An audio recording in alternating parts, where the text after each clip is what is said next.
விஷயத்தை நான் டச் பண்ண விரும்புறேன். இப்போ எஸ்ஓபி போட்டாங்கல்ல,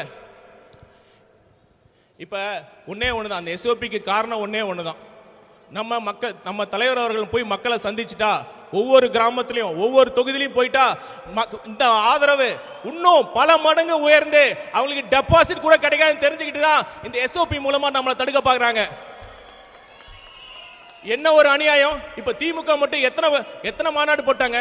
இளைஞர் அணி மாநாடு, மகளிர் அணி மாநாடு, இந்த மாநாடு அந்த மாநாடு, வாரத்துக்கு 2-3 மாநாடு பண்ணிட்டு இருக்காங்க. உங்களுக்கெல்லாம் மட்டும் எப்படி சார் பர்மிஷன் கிடைக்குது? உங்களுக்கெல்லாம் மட்டும் எப்படி சார் பர்மிஷன் கிடைக்குது? இந்த காவல்துறை, நான் தமிழக காவல்துறை குற்றம் சொல்ல மாட்டேன். தமிழக காவல்துறைக்கு சுதந்திரமே இல்லை, முழு சுதந்திரமே இல்லை. இப்ப இந்த நடக்கிற இந்த இடத்துல சேகர் பாபுவை மீறி எந்த போலீஸ் அதிகாரியாச்சும் ஒரு முடிவு எடுக்க முடியுமா? நீங்களே சொல்லுங்க. காவல்துறையின் கைகள் கட்டப்பட்டு இருக்கிறது. அதுக்கு காரணம் உங்களை மாதிரி இந்த மாதிரி மாவட்ட செயலாளர், ஒன்றிய செயலாளர்கள் தான். இங்க மட்டும் கிடையாது, இங்க இருக்கிற பிரச்சனை கிடையாது. தமிழ்நாடு ஃபுல்லா இதே பிரச்சனை தான்.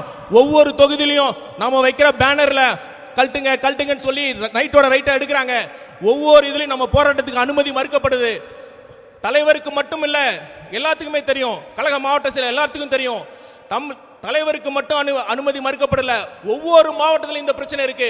ஒவ்வொரு எஸ்பி, ஒவ்வொரு டிஎஸ்பி, ஒவ்வொரு இன்ஸ்பெக்டர் தான் சொல்றாங்க, சார் வேணாம் சார், கொஞ்சம் கூட்டத்தை குறைச்சிங்க, நாங்க ஒரு 1000 பேர்னா சார் 500 பேரோட நிறுத்திக்குங்க, இப்படிதான் சொல்லிட்டு இருக்காங்க. சார் சிஎம் சார், நீங்க எங்களை தமிழக வெற்றி கழகத்தை கட்டுப்படுத்துற முயற்சியில ஒரு 10% ஆச்சும், 1% ஆச்சும் சட்டம் ஒழுங்கை கட்டுப்படுத்த முயற்சி பண்ணுங்க சார். இதுக்கு மேல நம்ம தற்கூரி தலைவரை நான் என்ன சொல்றேன்னு தெரியல. இப்ப வாச்சும் கடைசியா ஒன்னு சொல்லி திருப்பி நான் சொன்னதை ரிப்பீட் பண்ணி முடிச்சுக்கிறேன். 7 மாசமா இந்த மாநிலத்துக்கு ரெகுலர் டிஜிபி போடாத நீங்க தான் சார் தற்கூரி, நீங்க தான் சார் உண்மையான தற்கூரி. நன்றி, வணக்கம்.